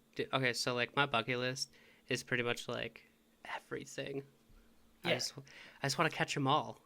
yeah, But the like huge European perch, like yeah. that's on my That, bucket that list. absolutely. That's like right up there. Mm-hmm. Um, Dude, you're talking about like catching tarpon though. You don't like you can catch tarpon in freaking like canals down in Florida, like that's what it would. tarpon and That's what I would snook. want to do. Yeah, With like in like where I'm, like it's creek fishing almost. Like you're doing the same yeah. thing as creek fishing, Like I don't know. I fish on the lakes a lot.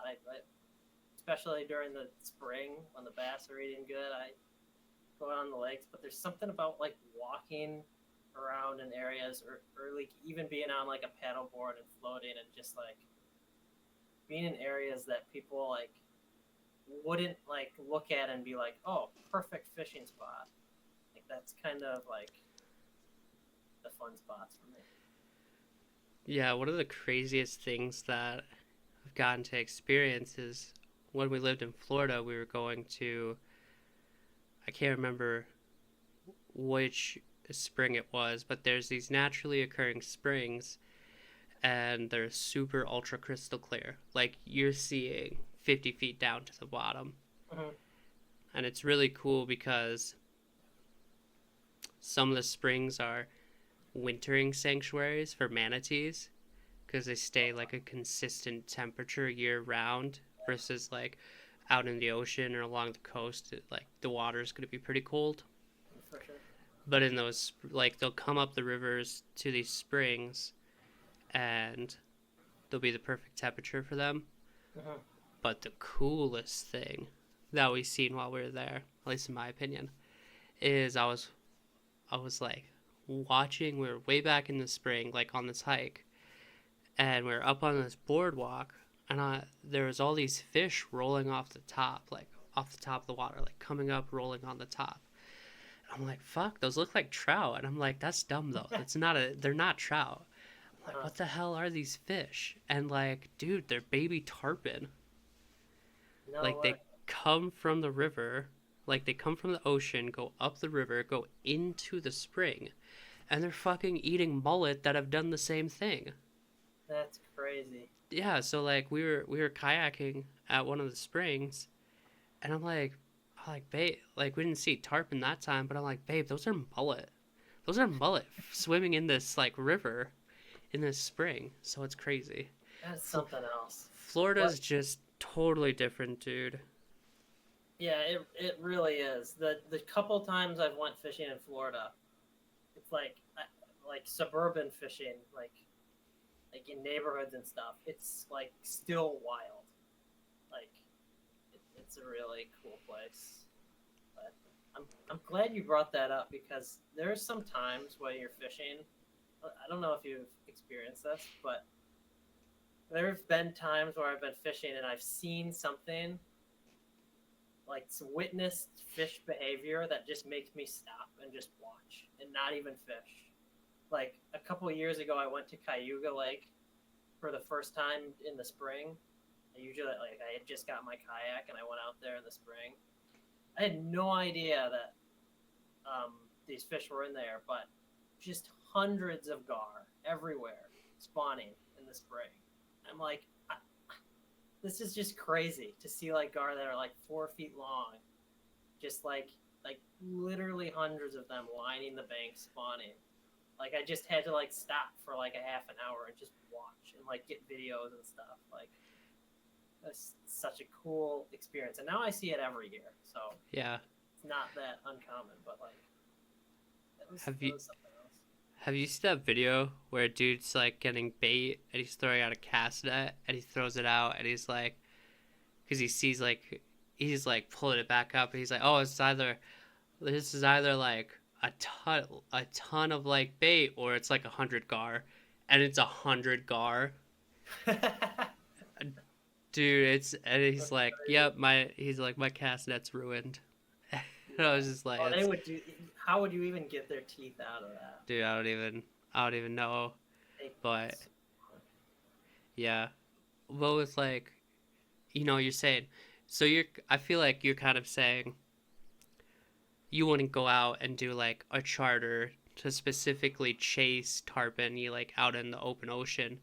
But if you're like canal fishing, because you could catch, dude, if you're in a Florida canal, especially like coastal, where you could catch snook tarpon, but could also catch largemouth and like peacock bass and like largemouth. It's crazy, dude. Yeah, that's what I would want to do. Mm-hmm. That's just what I enjoy doing. just being able to cast over next to that tree and have one come out and eat it, like that's really cool. I mean, it's like the same reason I don't enjoy fishing with bait a lot. It's because I like when they react to it. Like that's just to be able to see or feel that. Like, yeah, that's really cool. I think like one of my bucket list fish species would also be Arctic grayling.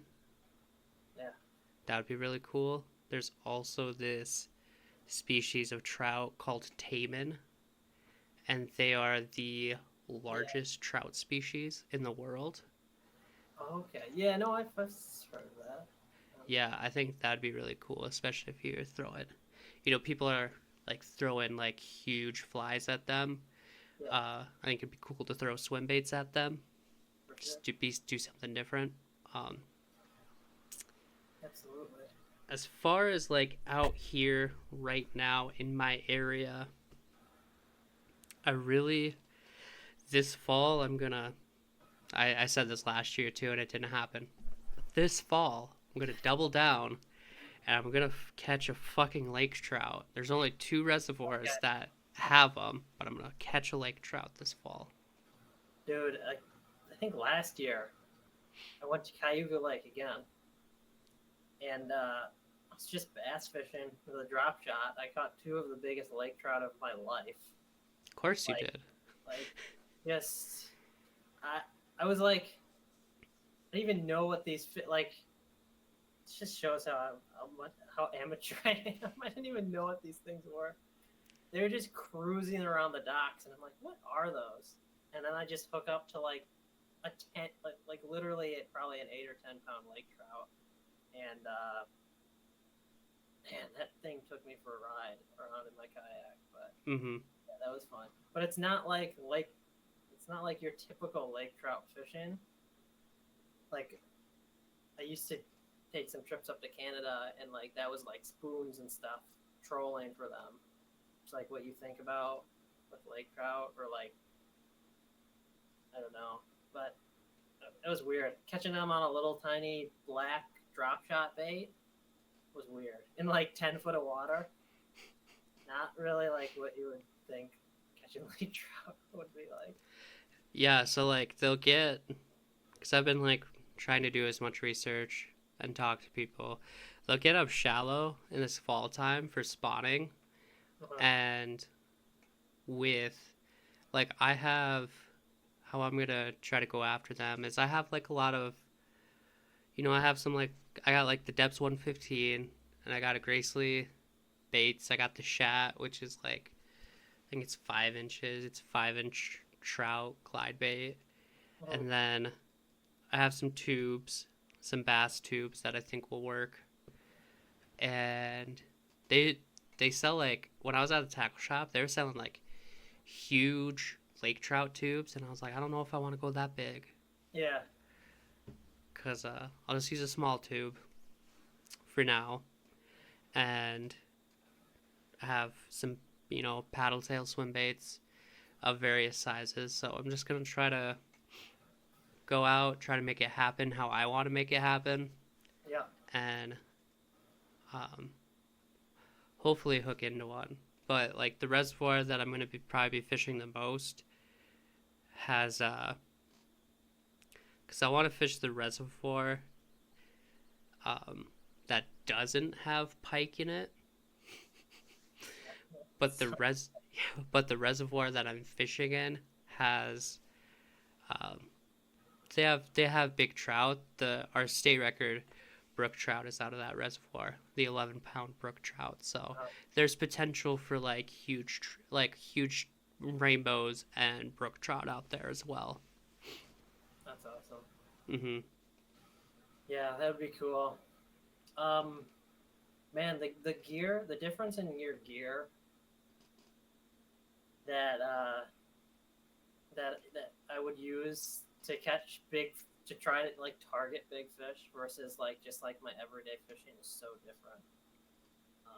Like I don't do it often, but if I was actively going after really like big fish, like a big lake trout or something, like it took me like a half an hour to land it on my bass rod and stuff, which it's not really even great for the fish at that point. Mm-hmm. Just like you kind of want to land them and get them back. I would probably up it to some heavier gear. So I feel like fairly confident with being able to like catch a lake trout, because on like my jerkbait rod, which I like throwing that depths 115 on. It works really well. So on that I got 12-pound fluoro, and then on my kind of multi-purpose rod I got 15-pound fluoro. I feel like pretty confident that I can horse in a big trout with those setups. That sounds about right to me. Yeah, and like I'll have like, I'm not gonna have like the drag cinch down. I never really do anyway. I was just about to ask, do you play your fish with the drag or with your thumb on a bait caster? Drag. With the drag? Okay. So yeah, I have it set pretty.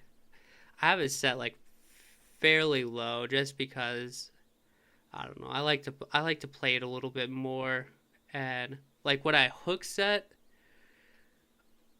since I do have the drag low, like my thumb's cinching down on the spool and I'm setting the hook. Yeah. I 90% of the time, probably 95 honestly, I'm using my thumb, and then I'm using the thumb instead of the drag system at all. I just cinch down the drag and use my thumb instead. And then there's that one time, like once a year, that bites me when I get a fish that I don't think is as big as it is, and I'm using my thumb instead of the drag, and it just pops me off.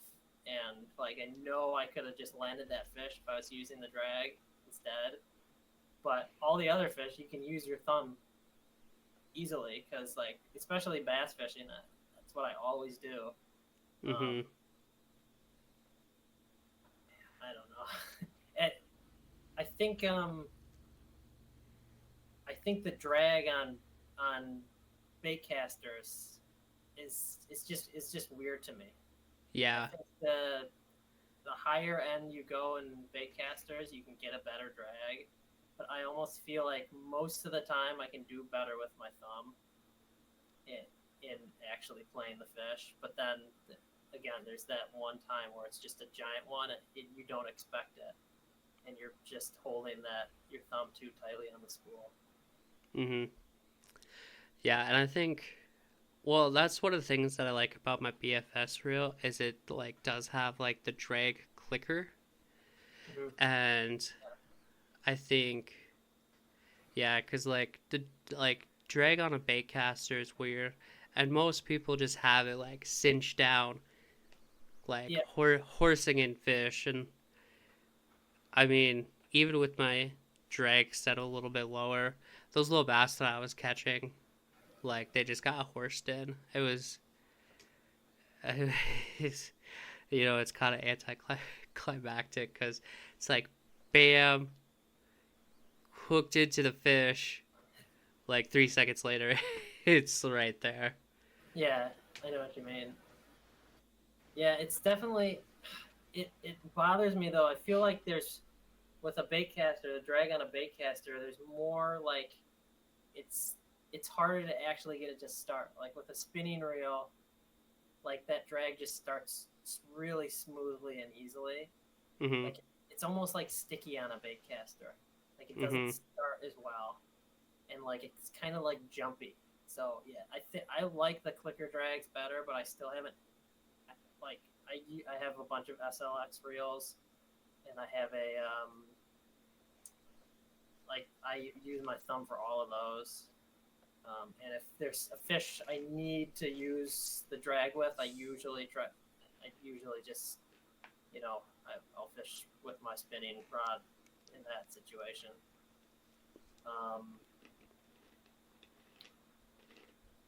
that I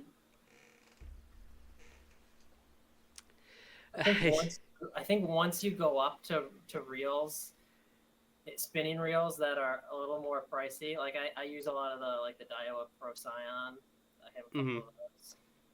Like you can't go back to the old drag.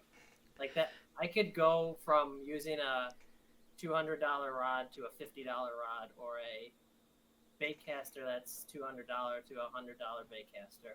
But I don't think I could go to a nice quality spinning reel back to something that's not like cheap. That's the Yeah. one. I will tell you this. A I've never had like a really nice like spinning rod setup. All my Mhm. spinning rods have been like very, very affordable, very budget friendly. And that's like, I'm always like, oh, I should like, make myself a nice spinning rod and get a nice spinning reel. But at the end of the day, I'm kind of like, I don't really throw anything where I'm like, oh, I really want a spinning rod. A lot of like, Mm. if I do, if I do use my spinning rod, a lot of the times I'm ultralight fishing, and a lot of the times um, like I could throw a like a shaky head um, on my jerkbait rod. I feel like it'd do really good. That's all right. Here, we'll kind of start wrapping this up. I guess the important question is, Aaron, when you're out fishing, what kind of snacks are you bringing? The people want to know. What's Aaron snacking on? Well, honestly, I'd probably have a pretty disappointing answer, and I'm not a huge snacker. But here's the thing: you should be, because if you want to fish to your fullest potential, you need to be well fed and hydrated. Um, I'm gonna go for a couple years ago. I took a trip down to Georgia, and I fished on Lake Lanier in a tournament, and didn't I was like 17, so there was no preparation to my life at all. There was no bringing snacks or water or anything. It was like get in the car with your fishing rods and go, like wake up at 2 a.m. and go to the lake and fish in a tournament all day, and then you know, thankfully my boater was an older guy and he was very well prepared, and he had those peanut butter cheese crackers. Yeah, And I had several packs of those and some Gatorade, and so I'm gonna say that that's just an all around good good snack. dude, I feel you. If you like don't eat beforehand, or if you don't have snacks with you, like today when I was fishing, I was like, I was doing like a little bit of hiking, like not a ton, and I had just like not ate or drank anything like Mm-hmm. all day. I had a podcast this morning, and I was just like, it was 6:30 in the morning, so I had like some coffee, but had ate nothing else. Mm-hmm. And so I didn't have anything, and I could definitely tell. And I was like, because I was so focused on fishing, and I was doing really well, I think that distracted me. But once I got off the water, I was like, I kind of feel like I was like, I need water, and I need It can really hit you food. after you're off the water. Mhm. It happens to me so often, and it can really hit you, and especially if you got to drive home or something. Mhm. Those can be really rough. So yeah, I'm probably gonna swing by the grocery store because I know I'm gonna be fishing a lot for the rest of the week. Pretty Mhm. much, I've been working at night and fishing in the day these days since the bite's so good. Um, and yeah, especially when it gets colder, like now when your body is actually having to like keep yourself warm, and you gotta you just gotta be like, what? Gotta eat breakfast or gotta bring something, and gotta have water or Gatorade, and Mm-hmm. like, because it's you can't. You can do it like one day, but like if you're going 2 or 3 days in a row or something, Mm-hmm. start to feel really bad. It starts to affect you. Yeah, I would say like my go-tos as far as like bringing a snack or anything, I like to have the Powerade Zero. I like the I don't know what flavor it is. It's the blue one. And Okay. then my buddy, he likes to he's like, dude, you gotta try like the strawberry smash or whatever it is. So Mm-hmm. apparently the Powerade Zero strawberry smash is pretty good. But I like the blue one, and then I'll have like a Cliff Bar or a granola bar.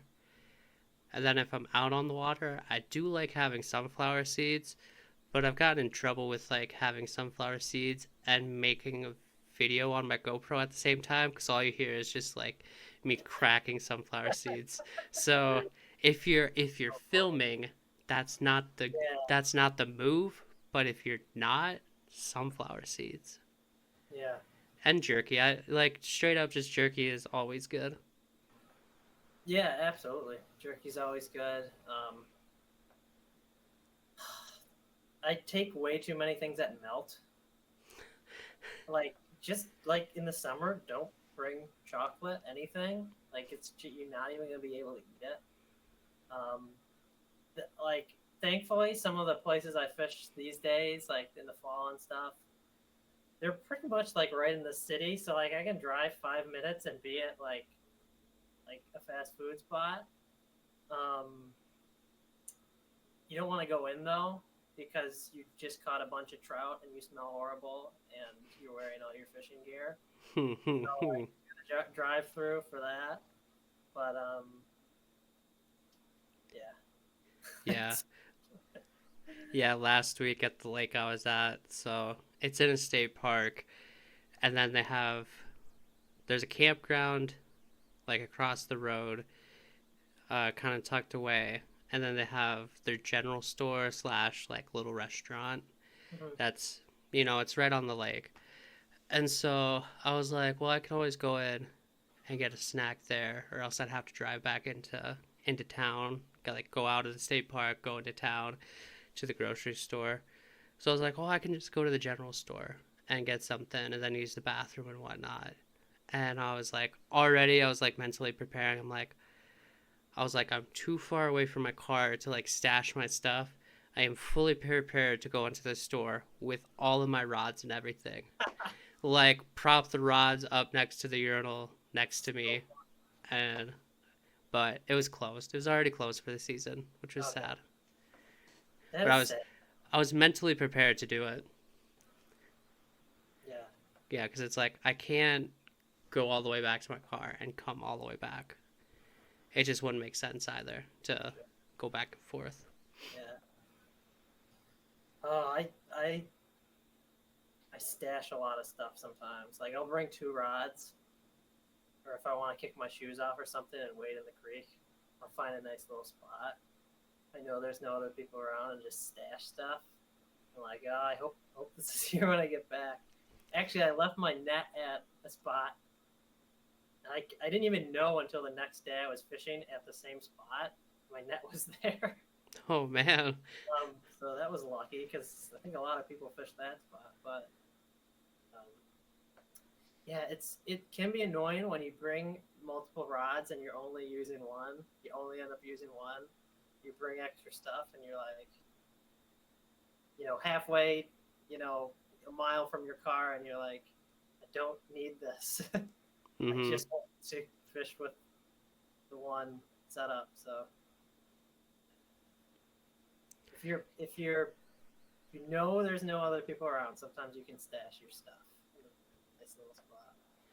Yeah, I last year during one of my Airbnb fishing trips, we were doing this hike, and we were at the one spot, and I like put my rod up against the tree. This is a pretty popular hike in a popular fishing area.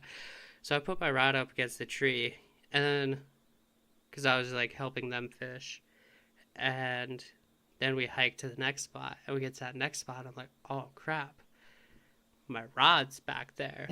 It's like a quarter mile away.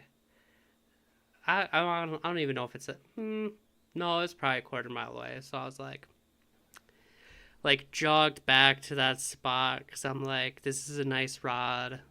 I don't want somebody to take it. Like, has a lot of sentimental value to me. So I like jogged back, and then I'll walk. Like, the rod was still there, luckily. And then I walked back to the spot, and I was like, thank God that it was still there. Because I've straight up last week left some pliers, and I lost my net. The pliers are tough. Dude. You're always gonna lose pliers and scissors just so often. Dude, I was so mad too because like they're the Rapala pliers, so they're not super expensive. I think they're $10, but I really like them because they're longer, so you can like unhook fish pretty easy with them.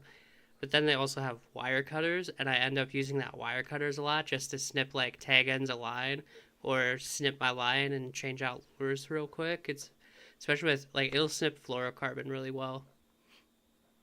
Yeah, I will say there's one piece of gear that I own now that has changed my bank fishing experience, and I heard of it from the Hookup Tackle, and I don't think they're in stock there ever, but it's called the LSD Designs the One Pack. I think it's the One Pack Baby or something. It's like a side pack that it has two rod holders. I carry a net in one of the rod holders, and it has a spot for pliers, and I have like little clippers that are on a cord on them, and it has changed my bank fishing experience so much. Everything's at your side. You don't have to take this thing off ever at all. Like, it's not like a backpack, but you also are not wearing it around your waist. It's just the best. It's the best pack. I know people have tried to copy it, so if you go on Amazon, you can find the same thing, just like a cheaper version. Probably won't last as long. I had mine literally shipped from Japan.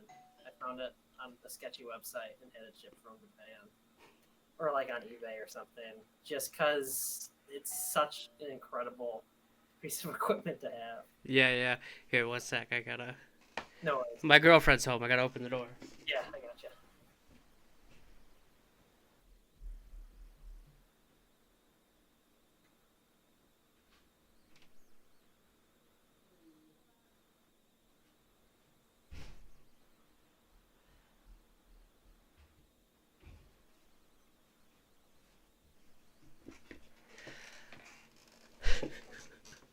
Dude, we got packaging. What do you think of this? Can you see it at all? Yeah, I like it. I like that it's simple, and you know exactly what it is by just seeing the packaging. Yeah, that's what I was going for. I wanted something that wasn't just like a clear plastic bag. Mm-hmm. We might change it eventually, but it's something. So it's just coming in like a little 2-pack like that? Yeah, that's the sync system, a little 2-pack, and then we got the some replacement eyes too. Simple, and it might be easier to carry in your like bag and stuff, just because they're not like they're rigid now, so they're not just like a little tiny zipper bag. Mm-hmm. No, those are super cool. I'm definitely gonna have to buy some. Well, shit, dude. We've been going for 2 hours. Yeah. I know you wanted to get into some like safety stuff. We're gonna have to probably hit on that a different time. We could talk for another 2 hours about that and other stuff. So, Yeah. Yeah, so like when I was talking to with Krista from Colorado Customs, we talked safety quite a bit with like lure painting yeah, and stuff like that because like when you're making lures and especially if you're painting, when you're clear coating or you're casting, you deal with a lot of like bad shit for you. yeah, yeah, really. Yeah, don't pick up resin swim bait making without the proper gear. Like, don't it's chemicals. You don't want it on your skin or your eyes or anywhere. Mhm. And same with sanding resin and using micro balloons. It's glass dust. You don't want to breathe it in. Mhm. Like it's you gotta be safe about this stuff, especially if you're doing it every day, um, Mhm. or want to do it every day. You've got to start the good habits from the beginning. Well, I don't think people like realize too if you're like making wood baits and you're sanding wood, there's like some wood out there where you do not want to breathe in Yeah, that wood dust. There's some toxic ass wood out there you would never would have guessed, yeah, which is absolutely. crazy. It really is. Yeah, that one time you don't put on your goggles while you're mixing resin is the time you're gonna get resin in your eye. Mhm. You're probably go blind. Like that stuff is not something to be messed with. Dude, well, even when you're like whipping some resin up and you're mixing it and you're mixing it with your glass microspheres, Yeah. I mean I just use like little plastic cups. But dude, you can feel like once that resin starts to like you mix it up and you start to feel it get warm, it's like Mm-hmm. it gets hot, dude. It does get hot. It gets really hot. Even freaking, I use really oh, molderly spray.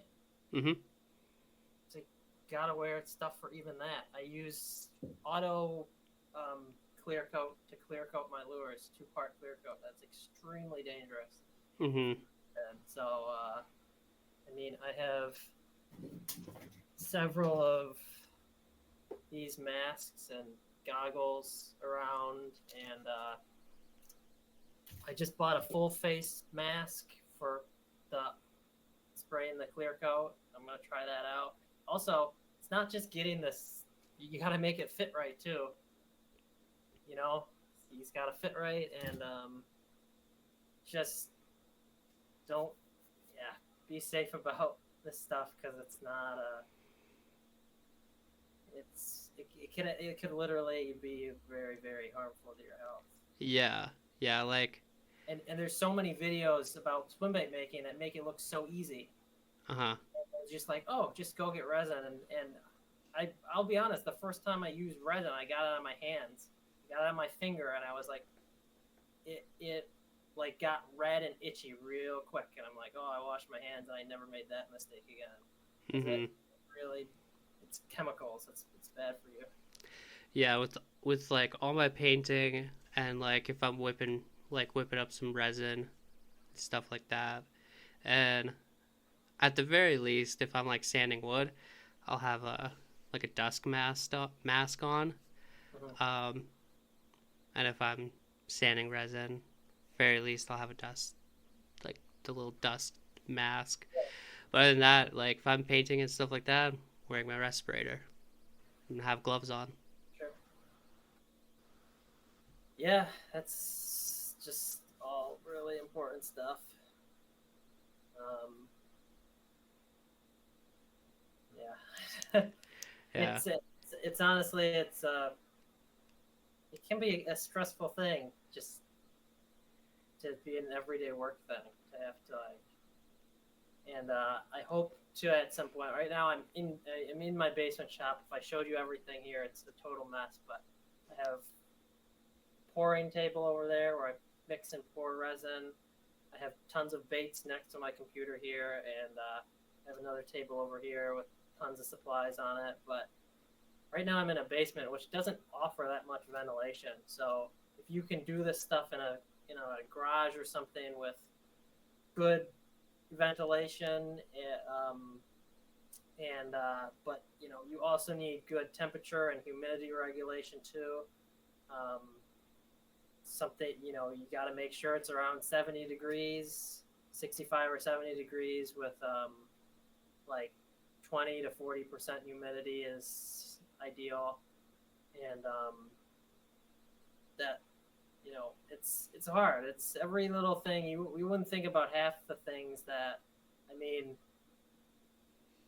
go into making a lure that actually do. I look inside every lure that I make. I have a little flashlight. I look inside of every single lure, and if there are bubbles in it, I either patch them up or I don't use that piece. Mm-hmm. So, like, there's just crazy things that you would never think about involved with lure making, and a lot of things you got to figure out on your own. For real, dude. And especially like you're pretty young, and it's a good thing you're thinking about this stuff because like being safe and like avoiding like long-term health effects. I know some other people are like, oh, I haven't really thought about it, and was like whipping around resin and painting and not wearing a mask and not wearing like any safety like PPE stuff, and they're like, you could tell like you'll start getting sick like real quick, and you'll just if you continue to not wear your PPE and you just stay sick. And they're like, once I started, I don't remember who it was, but they're like, once I started like putting on like PPE, like started getting better and my health started improving, and Yeah. it's like that's crazy, dude. Yeah, it really is. And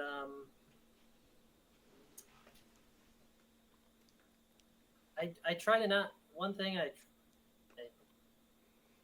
try to not work too many hours in a row dealing with chemicals or when I'm tired or anything. It's just more of a likelihood of an accident happening. Mm-hmm. So, which is tough because if you want to make more money, you have to make more lures. But like, yeah, it can be tough, and I'd say try to simplify and get your habits, down to where every time you think about pouring resin out, you already have your mask and stuff on. Mm-hmm. And every time you always have a couple boxes of gloves, latex gloves with, always have,